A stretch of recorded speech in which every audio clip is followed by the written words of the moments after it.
बिस्मिल्लाहिर्रहमानिर्रहीम। आज हम लोग पढ़ेंगे टेररिज्म के बारे में। टेररिज्म क्या होती है और हम इसके साथ साथ टेररिज्म की टाइप्स को भी देखने की कोशिश करेंगे। और अब हम ये भी देखेंगे कि जो टेक्नोलॉजिकल एडवांसमेंट हुई है और उसके साथ साथ जो दुनिया का ग्लोबलाइजेशन हुआ है, उस ग्लोबलाइजेशन के नतीजे में टेररिज्म पे क्या इम्पैक्ट पड़ा है। क्या टेररिज्म और ज़्यादा ख़तरनाक हो गई है या इसको टैकल करना हमारे लिए अब ज़्यादा इजी हो गया है।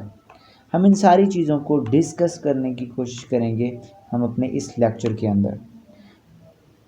तो सबसे पहले टेररिज्म है क्या। टेररिज्म को हम ये कह सकते हैं कि terrorism is simply uses of violence to achieve political gains. Political gains को अचीव करने के लिए हम जो वायलेंस करते हैं, जो कोई भी ग्रुप वायलेंस करता है, उसको क्या कहते हैं, उसको टेररिज्म का नाम दिया जाता है। यानी यूज़ ऑफ फोर्स हो और वो स्टेट की तरफ से ना हो, क्योंकि स्टेट तो इंटरनेशनल सिस्टम के अंदर लेजिटिमेट एक एक्टर है जिसको ये इख्तियार हासिल है रियलिस्ट के पॉइंट ऑफ व्यू से कि वो क्या है, वो क्या कर सकती है, वो यूज़ कर सकती है, फोर्स को यूज़ कर सकती है बहुत सारे मकासद के लिए। लेकिन अगर कोई भी एक छोटा ग्रुप क्या करे, वो वायलेंस करे, वो वायलेंस का इस्तेमाल करे, किसके लिए, पॉलिटिकल गेन्स को अचीव करने के लिए, तो हम इसको क्या कहते हैं, इसको हम टेररिज्म का नाम देते हैं। जनाब मोहतरम, अब हम टाइप्स के बारे में देखते हैं जो टेररिज्म की टाइप्स हैं। तो एंड्रयू के मुताबिक जो टेररिज्म के टाइप्स हैं वो 4 किस्म की हैं। सबसे पहली है रिलीजियस टेररिज्म। वो टेररिज्म जिसको लेजिटिमेसी है वो रिलीजन की बुनियाद पर मिलती है, इसको हम क्या कहते हैं, रिलीजियस टेररिज्म कहते हैं। तो एंड्रयू के मुताबिक जो पहली किस्म की टेररिज्म है वो रिलीजियस टेररिज्म है। दूसरी टेररिज्म क्या है, एथनिक टेररिज्म है। यानी कोई भी एथनिक ग्रुप अगर अपने राइट्स के लिए वो एक जो पॉलिटिकल एक्टिविटी है उसके बजाय वो वायलेंस का इस्तेमाल करता है, तो इसको एथनिक टेररिज्म बोलते हैं। और तीसरी टाइप जो टेररिज्म की है वो ये है कि पॉलिटिकल काज के लिए भी टेररिज्म की जा सकती है, पॉलिटिकल काज के लिए भी टेररिज्म को किया जा सकता है। और इसी तरह से टेररिज्म क्या है, किसी लैंड को अक्वायर करने के लिए भी की जा सकती है, ठीक है जी। या टेररिज्म का हसूल कुछ जो पॉलिटिकल गेन्स हासिल करने के लिए किया जा सकता है, या कुछ कंसेशंस हासिल करने के लिए किया जा सकता है जो कि किसी भी ग्रुप को जो डिसएडवांटेज पे होता है वो होती है। लेकिन हमने ये देखा है हिस्टोरिकल पर्सपेक्टिव में हमने ये देखा है कि जो टेररिज्म है ये सक्सेसफुल बहुत कम होती है, ये सक्सेसफुल नहीं होती, क्योंकि मोस्टली ये क्या करते हैं, ये टेरर को स्ट्राइक करने की कोशिश करते हैं,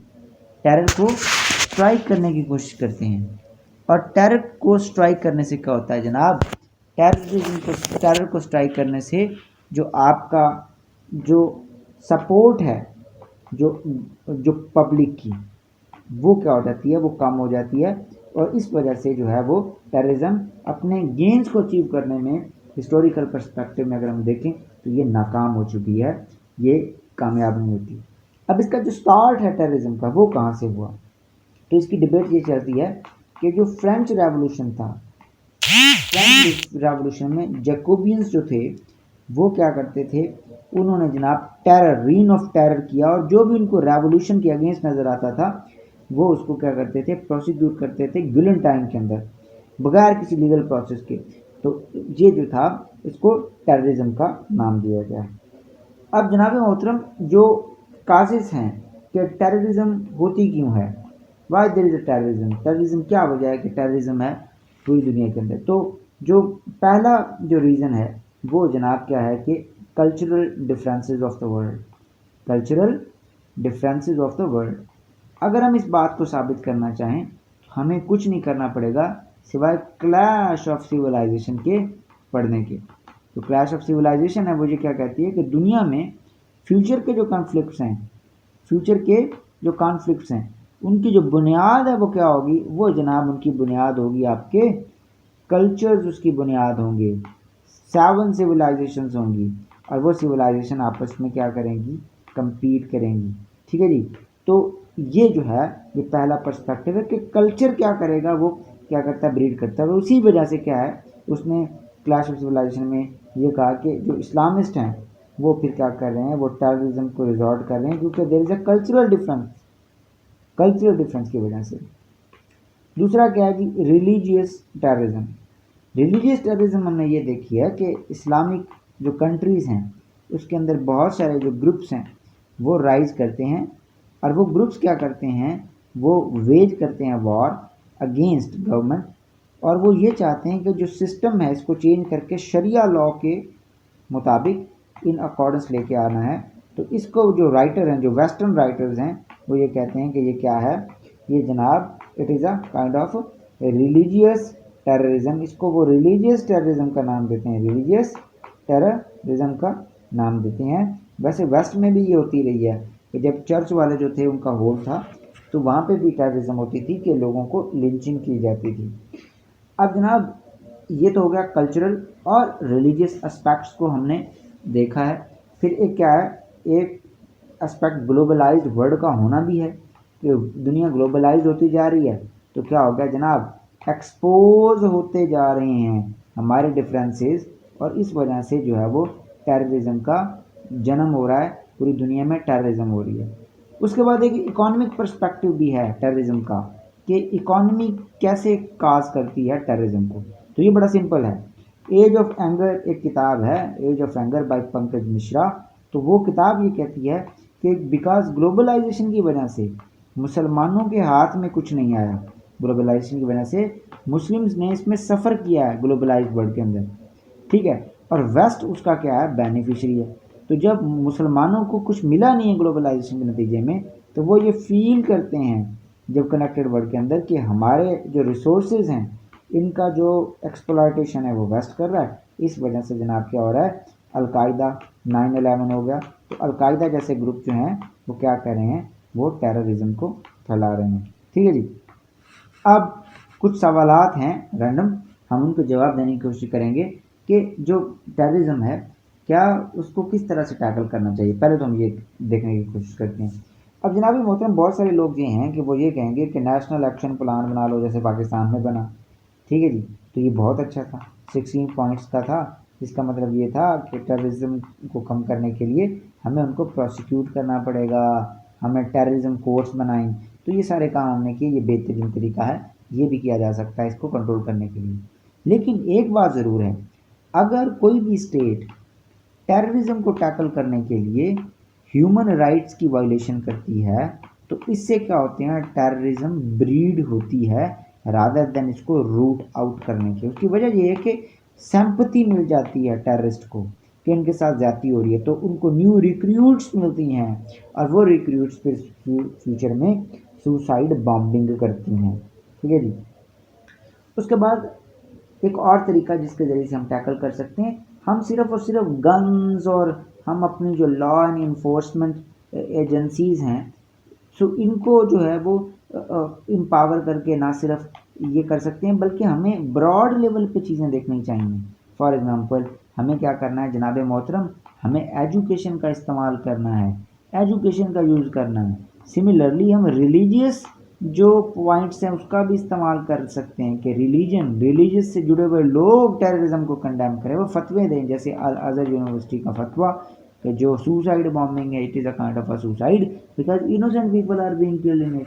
सो रिलीजियस जो है वो भी हमें स्टेप्स लेने पड़ेंगे, हमें फैमिली लेवल पे बताना पड़ेगा, फैमिली लेवल पे भी स्टेप्स लेने पड़ेंगे कि जो माँ बाप हैं वो बच्चों को समझाएं कि to harm one person is equal to harm whole humanity. So ताकि बच्चे जो हैं वो फ्यूचर में ये काम ना करें, वो टेररिज्म की तरफ इंक्लाइन ना हो।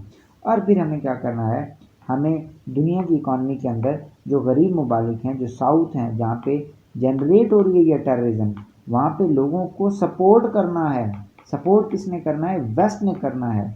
वेस्ट ने कैसे सपोर्ट करना है? इकोनॉमिक प्लान्स दे के, ताकि वहाँ पे एजुकेशन हो, इन्वेस्टमेंट हो, वहाँ पे एम्प्लॉयमेंट आए, और जो ये बच्चे जो गन पकड़ लेते हैं क्योंकि इनके पास कुछ करने को नहीं है, वो फिर जनाब एजुकेशन और वो एम्प्लॉयमेंट की तरफ जाएं, वो कुछ जनरेट करें इकोनॉमिक एक्टिविटी में रादर देन वो गन उठाने के।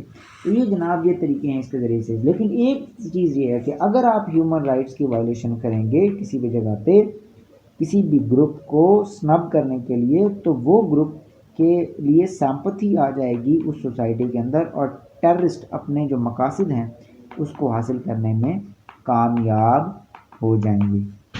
अब जनाब मोहतरम हम लोग बात करते हैं कि जो ग्लोबलाइजेशन है, हम अब बात करते हैं कि जो ग्लोबलाइजेशन है इसकी वजह से टेररिज्म को फ़ायदा हुआ है या स्टेट्स को फ़ायदा हुआ है, हम इसको देखने की कोशिश करते हैं।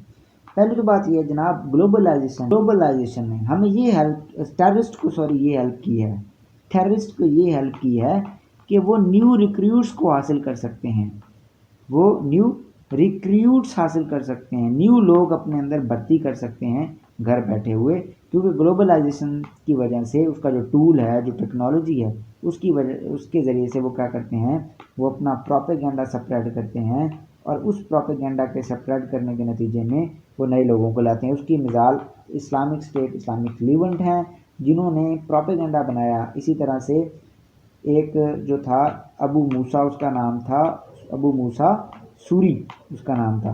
तो ये सूरी साहब जो थे, इन्होंने क्या किया, 1600 पेज का एक प्रोपेगेंडा बुक बनाई और उसको नेट के ऊपर चढ़ा दिया। और ये किसका था? ये अलकायदा का ग्रुप था, अलकायदा का एक मेंबर था। तो उसको लोग पढ़ते थे तो इन्फ्लुएंस होते थे। तो ये जो ग्लोबलाइजेशन है इसने टेररिज्म को जो है उसमें स्पाइक लेके आई है, उसको ज़्यादा किया है। कैसे ज़्यादा किया है? प्रोलिफरेटाइजेशन का जो स्कोप है वो बढ़ा दिया है कि न्यू रिक्रूट्स जो हैं वो इजीली अवेलेबल हो सकते हैं।